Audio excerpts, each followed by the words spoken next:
Vous avez entendu ce qui se passe à l'est du Congo. Ça peut paraître loin, mais savez-vous que l'Europe y joue un rôle direct et mortifère? Alors commençons par le début. À l'est du Congo, au Kivu, la frontière avec le Rwanda, la guerre a causé environ 6 millions de morts. Certains estiment d'ailleurs que la moitié de ces morts seraient des enfants, imaginez-vous. Alors aujourd'hui, on parle surtout du groupe dit rebelle du M23 qui déstabilise la région.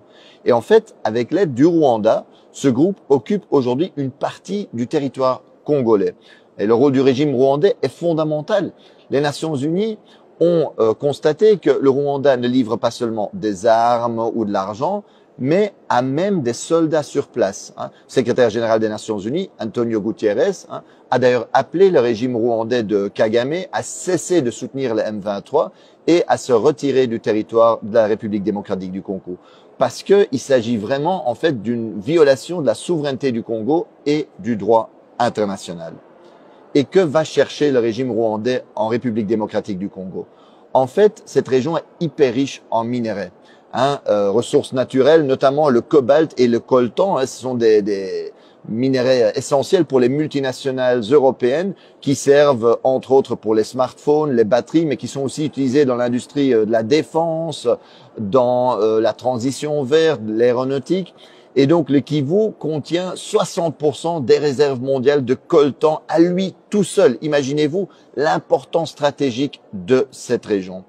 En d'autres mots, la guerre, les massacres, la déstabilisation à l'est du Congo arrangent bien ceux qui veulent voler les richesses naturelles, les matières premières du Congo. Et sans surprise, un groupe d'experts des Nations Unies a constaté qu'en 2023, le Rwanda a enregistré une hausse sans précédent de ses exportations de coltan, une augmentation de 50% par rapport à l'année précédente.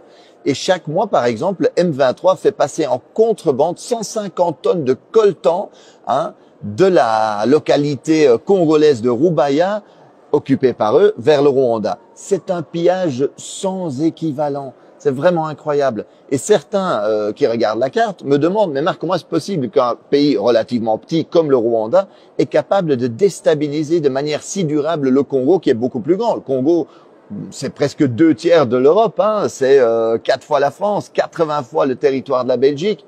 Mais c'est qu'évidemment, ce n'est pas que le Rwanda, ce n'est pas qu'une question entre Congo et Rwanda, c'est que le Rwanda reçoit le soutien de l'Occident, des États-Unis, mais aussi de l'Europe. Chaque année, l'Union européenne offre par exemple des dizaines de millions d'aides à l'armée rwandaise. La Pologne a même promis toutes les armes, toutes les technologies militaires dont le régime aurait besoin. Et dans le cadre du programme Global Gateway, l'Europe a promis des investissements de 900 millions au Rwanda. Et cerise sur le gâteau, en février 2024, l'Union européenne a signé un protocole d'accord privilégié sur les matières premières avec le Rwanda. Et cela tandis que nous savons que le Rwanda va voler des matières premières au Congo. La Commission européenne, en fait, a été signé cet accord et a encouragé le Rwanda à piller, à intensifier le pillage des richesses congolaises. Regardez bien la chronologie. En fait, en février 2024, la Commission européenne va signer cet accord sur les matières premières avec le Rwanda. Et à peine 2 mois plus tard, en avril 2024, le M23 occupe la localité de Rubaya, qui représente 15% de la production mondiale de coltan, minerai stratégique. Chaque mois, aujourd'hui, 150 tonnes de coltan passent de là-bas vers le Rwanda, dans les mains, sans doute, de multinationales. Le vol et le pillage, c'est ça l'impérialisme concrètement aujourd'hui. Et d'ailleurs, il y en a qui rêvent d'occuper durablement l'est du Congo en coupant le Congo en petits bouts. C'est ce qu'on appelle communément la balkanisation pour mieux voler les richesses et les ressources du Congo au profit des multinationales occidentales. Dans le Financial Times, l'expert Jason Stearns est clair. Cette guerre pourrait se terminer relativement rapidement. Il rappelle qu'en 2012, en fait, le M23 avait été battu. Et ce n'était pas seulement à cause de l'action de l'armée congolaise et de ses alliés du Sud, qui avaient battu militairement le M23. C'est aussi parce que les soutiens internationaux du régime rwandais avaient suspendu son financement. Et que donc eux ils avaient dit voilà, à cause du rôle que vous jouez au Congo, on va plus vous financer.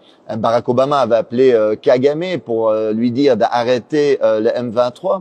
En d'autres mots, si l'Occident aujourd'hui ne sponsorisait pas cette guerre, elle pourrait prendre fin très rapidement. Et on aurait pu éviter déjà beaucoup de ces morts, beaucoup de ces victimes innocentes aujourd'hui en Congo.